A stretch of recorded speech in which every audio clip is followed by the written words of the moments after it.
Hello to everybody watching the YouTube channel of Gholam-Sweet.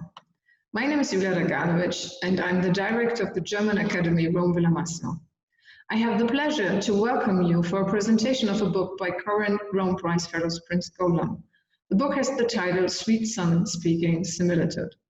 Prinz Gholam is a Berlin-based artist duo consisting of Wolfgang Prinz and Michel Gholam. The duo has developed a performative practice that consists in a series of choreographed sequences realized by the two artists in person. Prinz Gholam embodies a range of source material from ancient paintings, sculptures to contemporary art, film images from the media. Prinz Gholam will present their latest book in a conversation with curator Martin Germann. Martin Germann works as an independent curator and lives in Brussels, Belgium, and in Cologne, in Germany.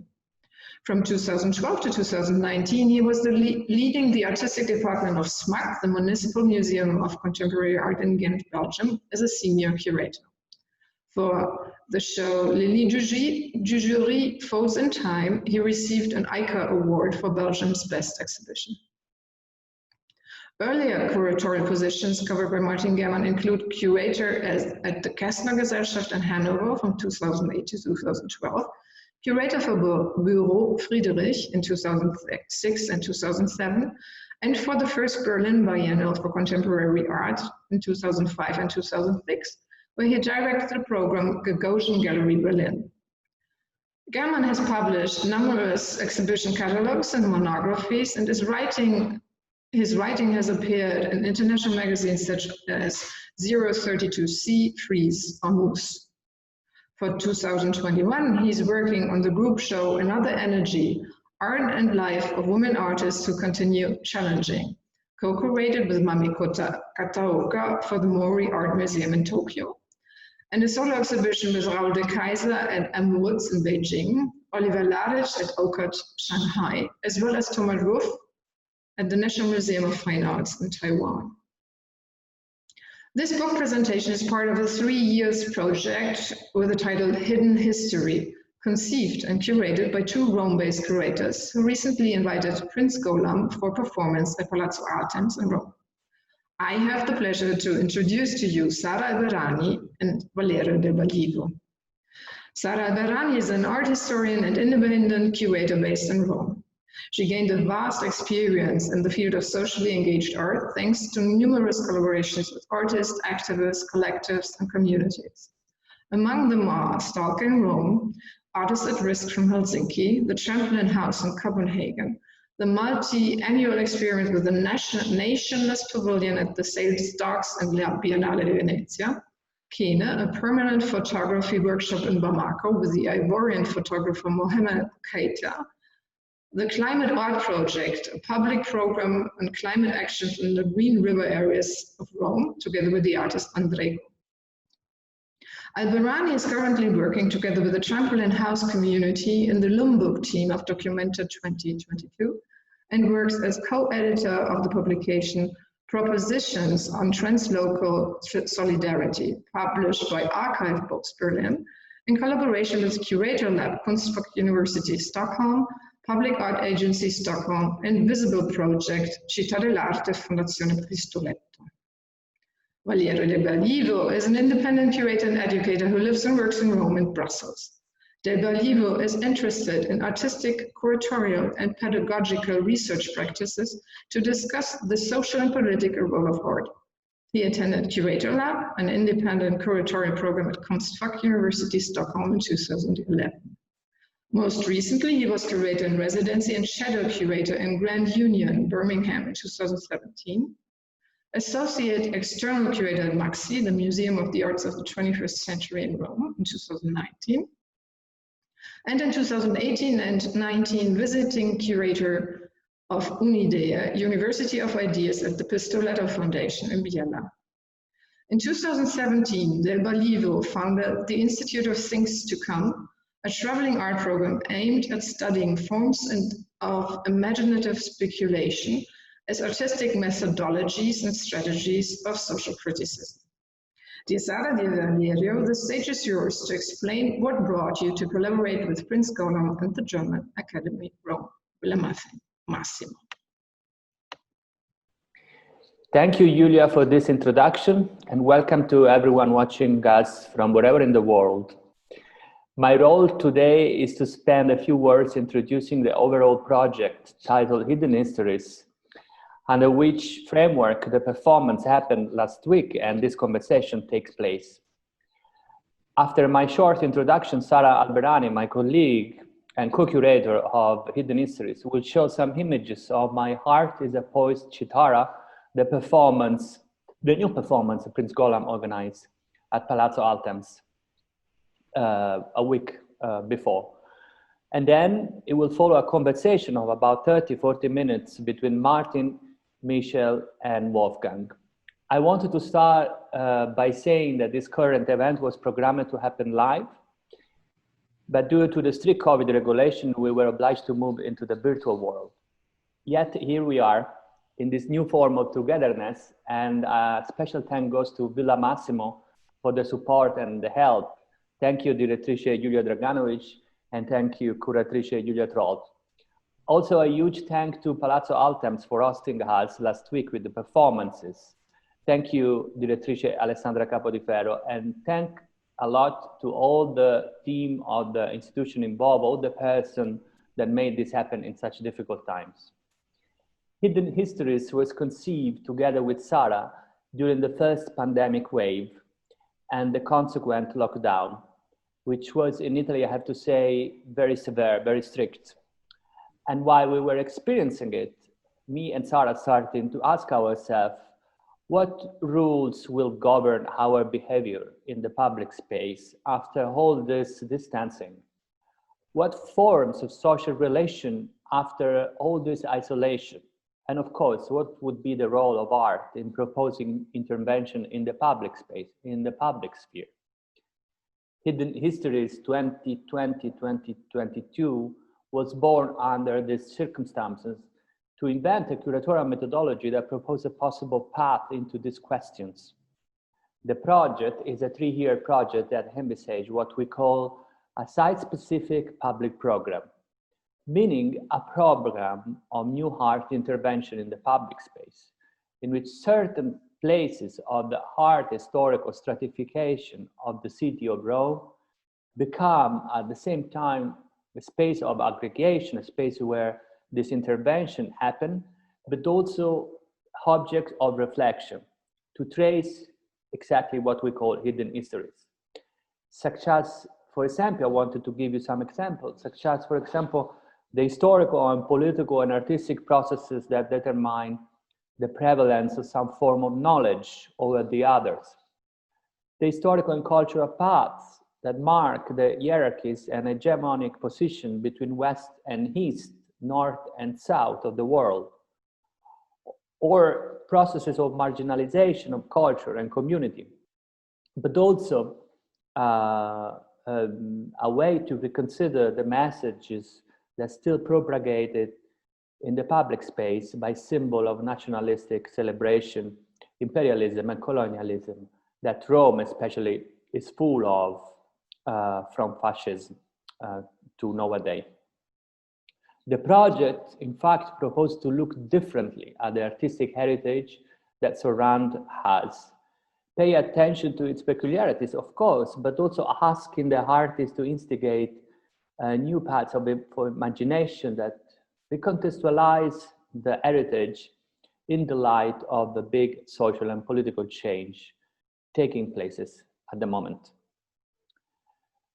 It does it through the lens of decoloniality, which does not only look at the historical process of coloniality, but it refers to coloniality, as Rachele Borghi brilliantly explained, meaning a process of reject all forms of domination, all forms of submission, subjugation, dependency, and inequality, which are rooted in our nowadays society.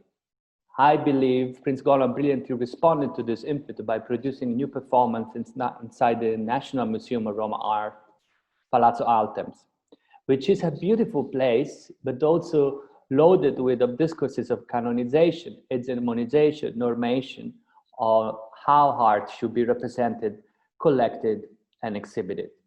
And now I would like to pass the microphone to Sara Alberani, which will explain us a bit more what the performance consisted of. Thank you. Thank you. Thank you, Valerio, for this many introduction about our project, Hidden Histories. And thank you, of course, Julia Draganovic, for your introduction as well. So I want to focus on our collaboration as curators with Prinz Gholam for the performance My Heart is a Poesy Tara, realized by them last week here in Rome, in the Hall of Painted Perspectives at Palazzo Altemps. The first time I went to see the rehearsals, the sound of the sitara echoed in the first floor of the museum, and I met their gestures following that sound. Suddenly, I was in another dimension, a sensation that can often be experienced here in Rome, of course, but in this case, I wasn't in the past. Just a second, because, okay. But in a simultaneous present, which contained a look at the future of those rooms and statues. So the artists were masks painted by them that made them look like something from the room of painted perspectives, but they weren't statues, not even fresco figures, nor they were human beings only. And thank you, Valerio, for the pictures. I continue. And like many comments coming from the people who attended the performances, I felt that there was a part of our visual heritage that I could recognize, but I didn't know where and how this was existing. It was linked on being here and now in presence. And as Prinz Gholam says in their publication that they will told you about tonight, I quote, and there is an anachronism and we want to do something about it now.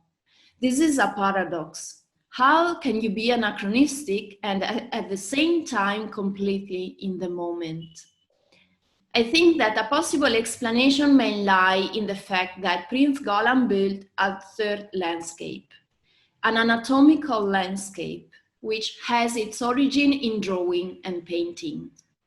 They rehearse, film and draw themselves, and they try again and again. So from paper, drawing becomes introspection, and then gesture, and then becomes relationship between the performers. It is as if they could see themselves from the outside, with the outlines that distinguish or absorb the subject from the background, as if they knew how light works on their bodies. It has nothing to do with dance, which is why in the Hall of Painted Perspectives, alongside sculptures such as Esculapio and Hercules, canonically reproduced over the centuries, their poses were a criticism made up of similarities and profound variations that unfold in all the possible perspectives assumed by the body, both that of performers and statues. So I watched the performance from many angles and with different moments of shadow and light, having watched from the bottom, having an overall picture of also the audience, unaware, perform while standing. There was an immobility and an involuntary choreography, I have to say, made by their position from the public, dictated by the circumstances of COVID. On leaving the performance, traces of these already vanished and elusive images were found in many of the museum sculptures, which is exactly what we mean by site-specific and critical work on the collections and public space here in Rome. I go for concluding. This is why I believe that having had this performance in this historical moment in which we are redefining the notions of distance, proximity, standing in the public space is even more important. And the Prinz Gholam Sitara made it resonate in a place that today, without tourists, is taking on connotation that it doesn't know yet. And I also pass the microphone virtually to Wolfgang Prinz, Michel Gholam, and to the independent curator Martin Germann. Thank you. Yeah, hello, and thank you very much for the invitation, which is a privilege for me to do. Thank you to Sara and to Valerio, but also to the Villa Massimo and Giulia. Yeah, I'm really very glad and privileged to do this talk with Prinz Gholam. And before we start the talk, I would like to say some very few things which were for me relevant also in thinking about speaking to you, because I think that your practice is in that sense quite important for the nowadays, because it plays with various notions of eye level in a way, and not only eye. Yeah, that became evident for me when Sara told us a lot of people in Rome felt familiar when they saw that work, that they felt in a familiar space. So maybe it has to do with that. We can come upon that later on. Another point is that I think your work plays with notion of freedom, but artistic freedom in the complicated issue. It's a very complicated work. However, the notion of freedom which you suggest has to do with relations, so there can only happen a type of freedom in relation. Another point is for me, which is important for me, is that it's a work which doesn't really need the white cube. I mean, we found out that the white cube is also an ideological space, and your work can relate to that, but it does not need to relate to that. And yeah, maybe this as some first points, we can touch upon them in the course of our talk. And let's maybe start with the work you just performed at Palazzo Altemps, which is also why we meet here today. And as far as I understood, it was the first time that you were really performing in the midst or between existing sculptures, and also sculptures which are very masculine, so to speak. Maybe you can tell me a little bit how you could choose that space, and also how you approached to develop your work within that particular layout. And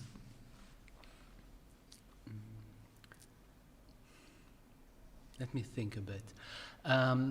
The thing is that it wasn't really the real first time we performed within sculptures, but it's the first time we performed, it's right what you said, within sculptures that depict deities, antique sculptures,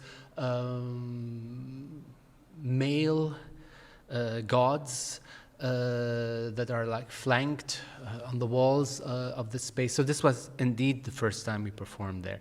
The way we approached this work is similar to many works that we do. We never do something about something. You know, this is the thing. It's there's sometimes a misunderstanding that the work is about the sculptures or the artworks or about the space. We do the work with the space, with the sculptures. So we understand them as protagonists of this performance or the work that we're presenting. So in that way, the choice for this space in Palazzo Altemps came not immediately. After trying a few things out and seeing the possibilities of other spaces, this particular space, the Sala delle Prospettive, the Perspective Hall, has a certain perfection in the way it's organized, in the way the sculptures are placed, in the way they are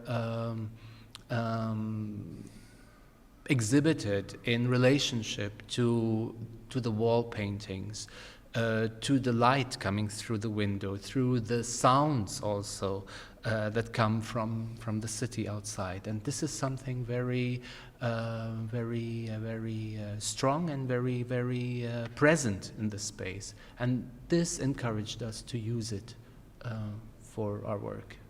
And also, I think that the tension between 2- and 3-dimensional representations in that space were quite attractive to you, because I observed that within the piece you developed, that you also sometimes act 3-dimensional, but also withdraw to the walls where we see frescoes.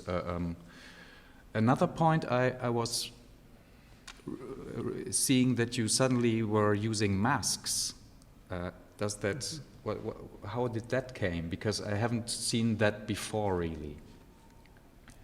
Yes, it's a new element in the work, and it really became very important in the working process.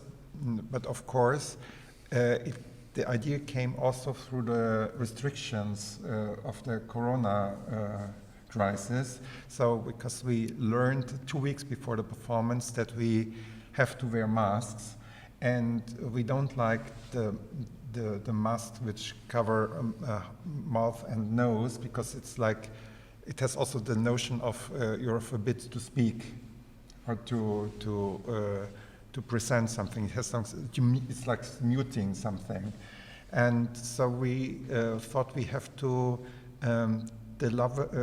find a solution, and then we had the idea of masks.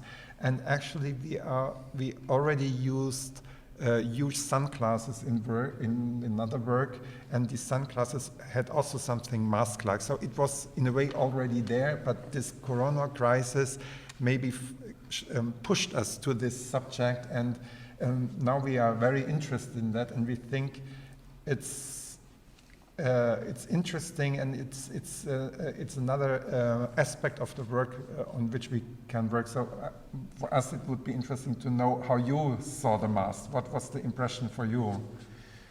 Well, yeah, it was maybe something you didn't really intend, or you did intend, I don't know, but due to the holes, the eye holes in the masks, I, as a visitor in that particular special situation, because we visitors were all, we had to stay on one particular place, which is also, I think, unusual as a setting for the way you work. But however, these holes gave the impression that you were looked at by you performers, which was very strange and unusual, and I don't know if that was an effect you calculated upon, but that was... And also when you were changing situations, which I did, I don't know if I was allowed to, however, but I did that once, and you still had the same feeling. It's like these eyes of God, which are looking at you from the ceiling from a church. Yeah, that was a bit quite interesting. And maybe you can tell me how you found the title of that work. How did that came? Well, the title is actually complex, because it is borrowed from something that is borrowed.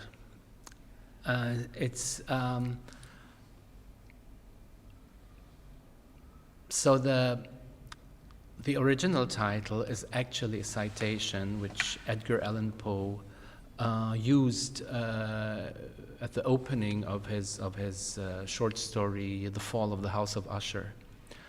And it's a citation of a poem, actually a song by de Béranger from the beginning of the 19th century.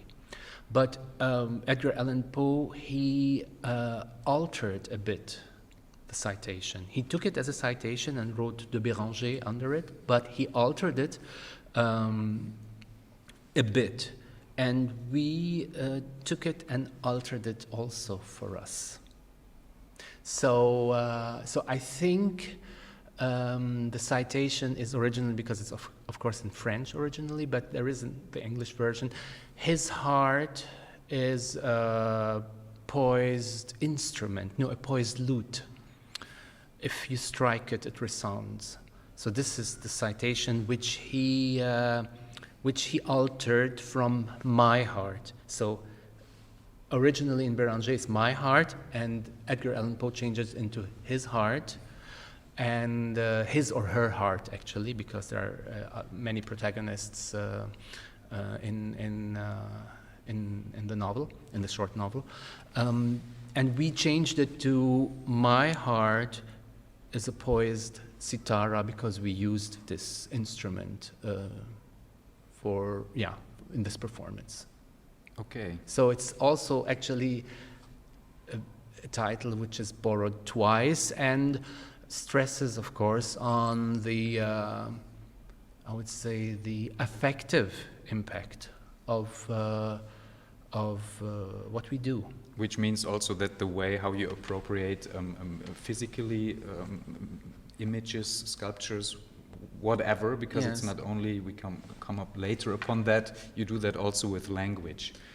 Yes, sometimes yes. I mean, it's like it's a multi-layered thing, and the more you have layers, the richer is the material. Maybe we can talk a little bit about how you work, because I'm sitting here actually with two persons, but with one artist. Would you call the way how you work a collaboration, or how does that work for you? It's more like that we are one author together. It's like something else. It's because a collaboration is like if really two individuals do something together, and maybe also not always, but with us it's really very symbiotic, and we feel that we are one author and we are creating something together. So it's because the collaboration could also be a collaboration between a musician and a poet, and they do, or it's like it's more general. But here it's more symbiotic, and it's really we feel that we are creating something else with it. So it's like we work together, let's say, and then the outcome is a third thing. It's like a third entity, a third element.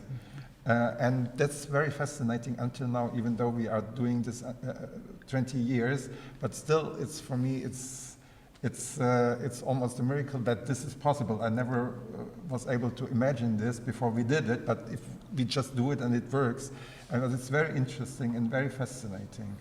I would like also to add that the idea, maybe at the beginning, I mean, at a certain point we started thinking, we don't think it's a collaboration, we think it's done by an author, and the author happens to be two persons. It's because we felt that collaboration is also dividing the tasks. That he's the one who does this, and the other one is the one who does that, and this is actually not the way we work. And we realized that that the complexity of our being together also has its roots in us coming from different cultures. I mean, we are a couple living and working together, but we come from complete different worlds. And this adds, of course, a lot to the way we work and to the results of the work. Yeah, there was this I think in the very first book about your work, there was a text by Pierre Balblanc, which was he quoted Rilke writing about Rodin, and the moment that a sculpture that a hand touches another something another thing comes into or emerges, where it's also about, obviously, but is it rather a third thing of similarity or of similitude or of difference? What is this third thing about?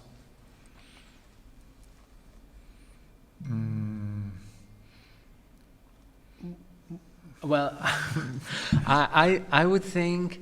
Wait, first, this third thing is actually one more thing. Ein Ding mehr is the title of the piece. So we called this first performance, or this performance that was done especially for an exhibition, because we had done other performances before. we think that it's, I mean, then for us the idea of similitude was very important, or is very important. And what you were quoting, I think is very important to dwell on it, that the idea of Rilke was that if my hand is on the shoulder here, then my hand is already part of him and already composes a third version or a third option to what it was, to the two options that were there before, or another option, you know, another option of a body, another option of a sculpture.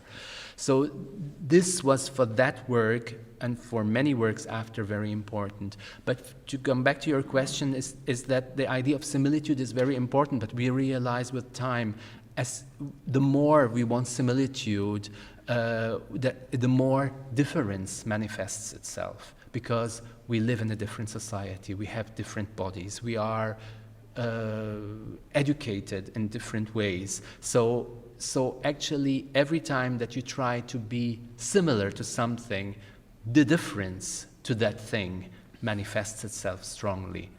Yes. Yeah. I think. I mean, we think this, both of us. That's a good. Yeah, I understand.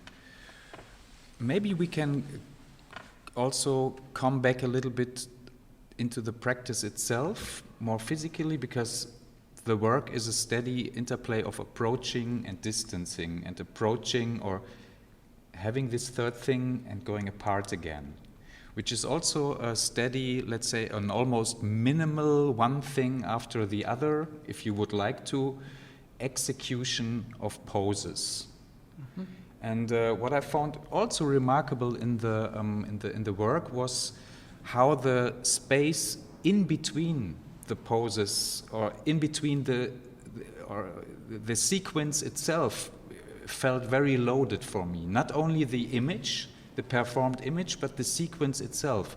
Maybe could you speak a little bit about it, how that changed over the last years, or if that changed, the meaning of the pose versus the meaning of the sequence? It changed a lot. Because I think in the beginning the performances were more sculptural-like. They were very sculptural, and now, especially with this work, I think we included a lot of movements, and but it comes from the working process. It comes from doing, from performing. It's not like that we sit at the table and think, oh, now we want to include movement. But I think it was a need also that there is more importance given to the in-between, from image to image, or from one position or pose to another. So I think it's because we also think that the whole expression of the body and how we fill the space is important. So it came through the process, and it changed a lot. And also the use of an instrument also contributes to that a lot, because when you play the instrument, there is also a sound coming, and so it's more that we fill it more, the space. I think it's maybe less minimalistic than it was before. I don't know. What do you think? Yeah, no, I absolutely. I do think. With minimalist, I rather meant this notion of executing one after the other, which would be oriented on always on the. Not so much on the sequence, but on the something serial. Exactly, exactly, okay, and that maybe However, over the course of the years, you always work with an archive, with a giant archive, with everything which is available beforehand for you, and often it started all with these poses, but in the meantime, your bodies, your memories also became archives. So I was asking myself, how does that impact your work? That you became archives of your work, so to speak. Does that influence? Yes, sure, absolutely.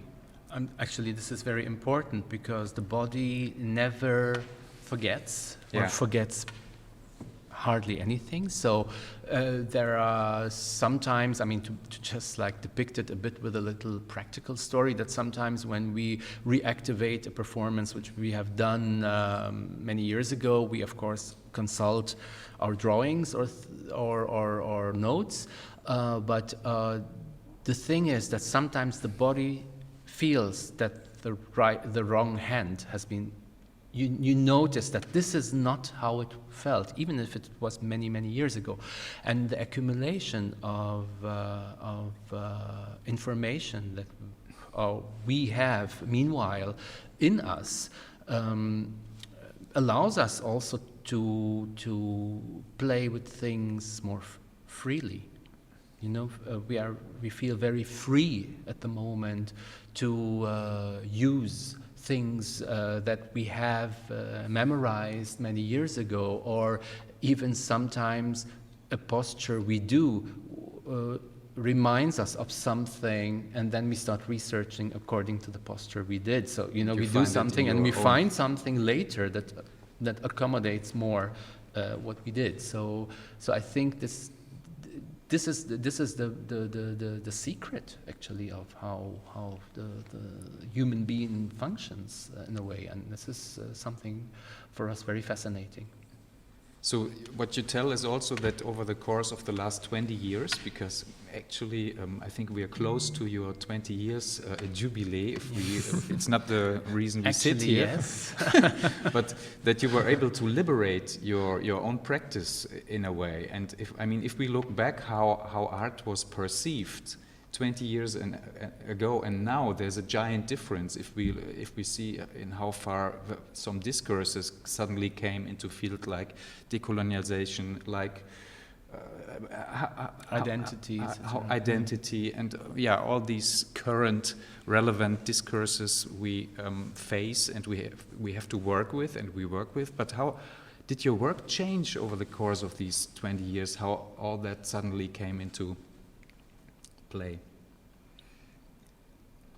No, the work didn't change. Of course, it changed in the expression or in the modes, because the first 5 years of our practice were only on the basis of photographs.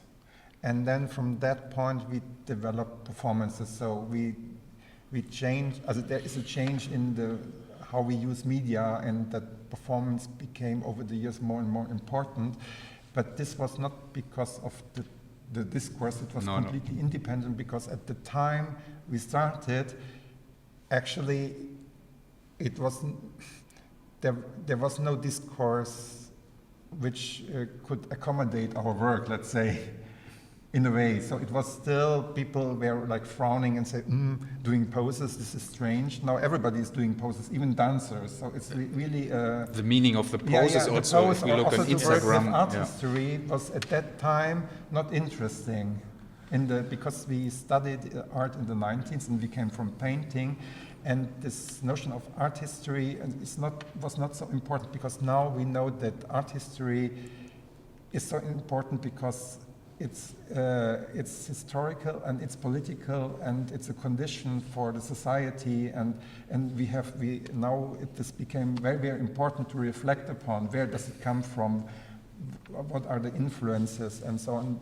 And actually, this was already there in the work when we did it, because we also started from an experiment. It was not a very conscious decision to do that. So, but over the years, of course, the more and more we do it, and also with this context we explained, of course, the awareness also changes, and it helps also then to see different aspects and to go on. Yeah.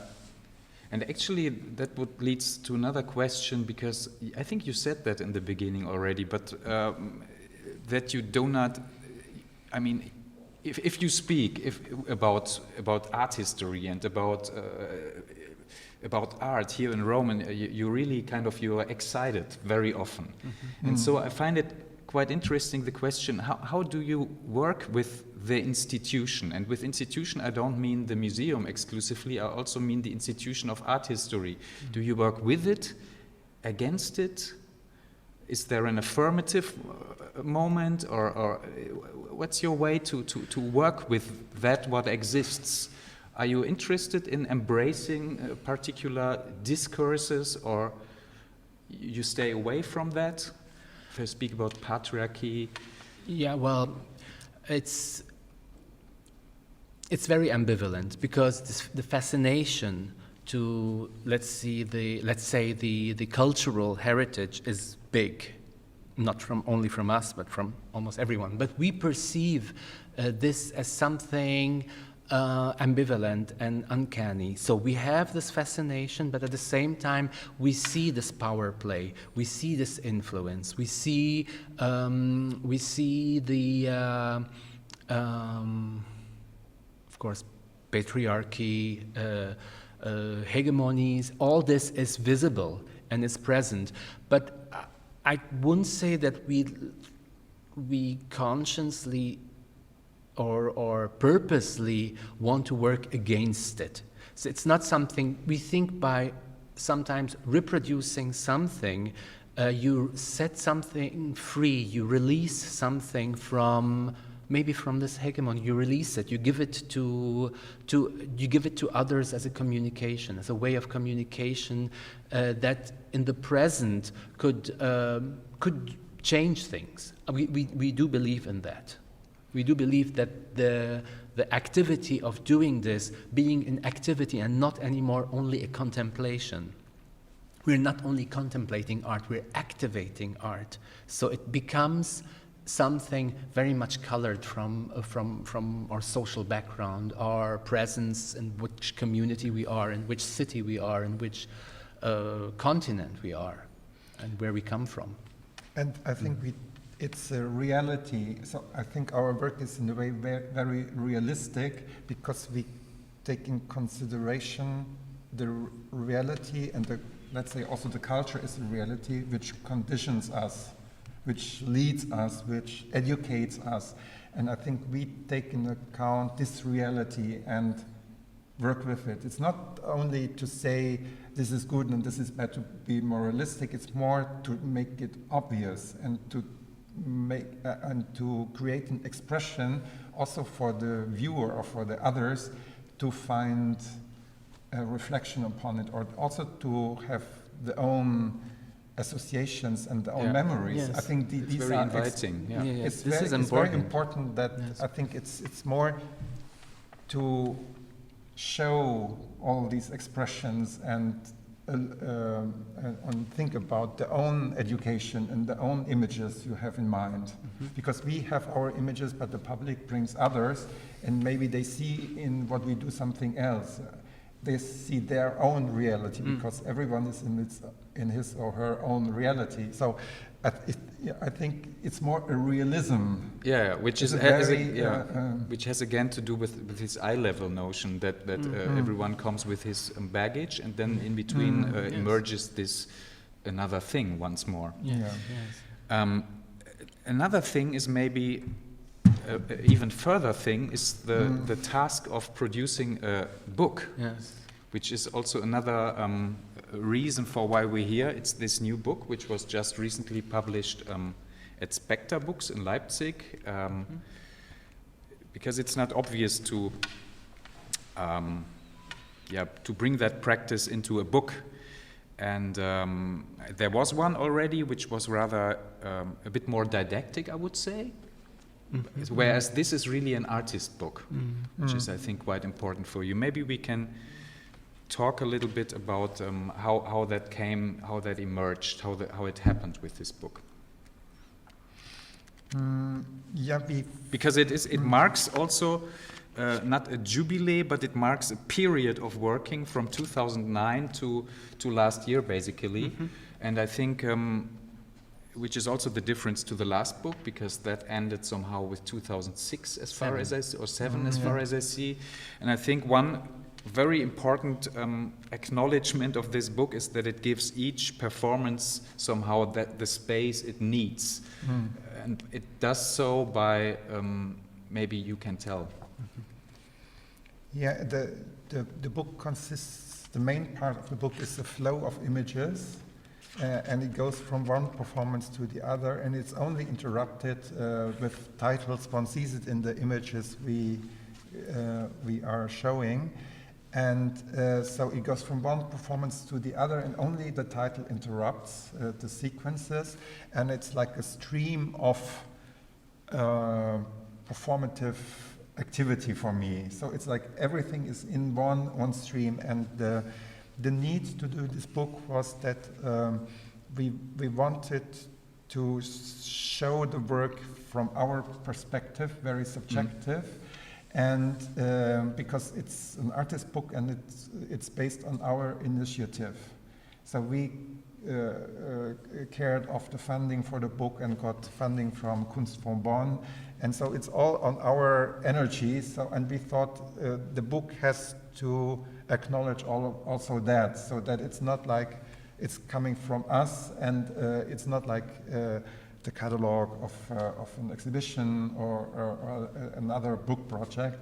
And so we asked Benedikt Reichenbach, a book designer, if he would work with us, and he contributed with many ideas and also the stream of images, and that all the images are cropped to the same format. This is his very good idea, and with that also the images, which are coming from so many different sources, are brought into one practice, which is our artistic practice. And the images are also, or they give a slight notion of overexposure, and they are in parts even a little bit foggy. Is that also a formal translation of your idea, maybe of sculpture, or rather of working into? To me, they look like after images somehow. Yeah, that's a very good way of describing them. They were printed with a reduced opacity. Yeah. With a reduced opacity, which Benedikt Reichenbach suggested would also give the idea of the after image and the idea of time and the idea of slightly fading.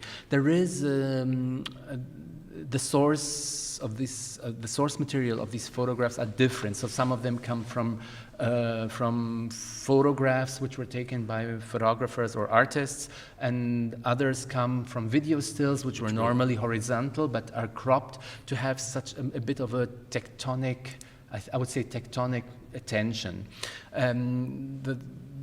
Another important part of the book is are two parts. Is the first chapter, what we could say, in which the title of the performances, where they were performed and when, and lists of constellations that we used for each performance, and of course the generous and lovely text by novelists Raoui Haj and Madeleine Tien, who both are novelists, and we met them a few years ago, and we spoke with them, and we had a lot of interviews together, and they co-wrote something together, which gives also subjective but very beautifully formulated aspects of the work, which we could, of course, never say, and even probably an art historian also would never say this way. So we think this is very valuable and lovely. Yeah, it's a multi-perspective Yes. text in a way, which Yes. makes it quite interesting, with a change in the middle. And also remarkable for me was to see these lists of this credit in brackets, credit list for each singular performance, where you can also see that that the sources you use are not exclusively art history. It's actually everything, and there's also sometimes some hidden things, I assume, as every artist has some things which are not decipherable anymore. But I think it makes clear that the sources are broad and wide. Yes. Also, the materiality of the book I find quite interesting. You can use it as a Fächer, maybe? Yes. How Fan, you, yeah. Or the fan, how in your videos. Yes, and on the last picture by Gauguin Yeah. on the cover. Yeah. On the back cover. On the back cover is a fan, actually. So which we have also used as a form in a video. So yeah, I know, that's why which it's is there. gives some kind of a cadrage to some Yes. of your videos. Yes, Yes. yes, yes. Yeah, so this is now new, this book, and I like it that the book and that it follows these ideas of instability and precariousness and imperfection, to put that on the same level in a slight anarchistic gesture as all the others, the other values we look at. Yes. And it's actually the same as image versus sequence, the value. Yes. However, I think for the time being, I don't have any more questions. Do you have any more questions to the audience or to the filmers? No, actually, at the moment, no. We have no. All our questions are answered for today. Fantastic. At least. Thank you. Thank you very much. Thank you, Martin, again for coming. inviting me. And yes, it was a pleasure. With pleasure. Thank all of you. Thank you for recording. Dr. Roberto and Thank you. Julia. Have a nice day. Bye. Bye bye.